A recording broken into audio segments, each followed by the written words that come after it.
Oh, yung next na mag-apply, pasok na. Nangago po, sir. Ako po yung mag-a-apply. Na-check ko naman na yung resume mo. Okay naman to. May mga ilang katanungan lang ako Buti mo ng ayos na eh. Opo sir, sasagutin ko. Ano yung mga gandang ugaling meron ka? Magandang tanong yan sir. Hindi sa pagmamayabang sir Masipag ako sir. Hindi ako nangungupit. Hindi ako tutulog sa trabaho. Pag kailangan mag-overtime, mag-overtime ako sir. Nakakabilib ka naman. Yan ang hinahanap namin sa kumpanya namin. Pangalawang tanong ko naman, ano yung masamang ugaling meron ka? Ang masamang ugali ko sir, nag-iisa lang sir Ito talaga, hindi ko mabago sir. Sinungaling ako. Yun lang sir, pero hayaan mo na.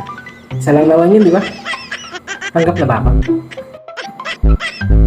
Silbi na sinabi mo kaninang mga gandang ugali mo. Bilib na bilib pa naman ako sa'yo kanina Ang galing-galing mo magsalita.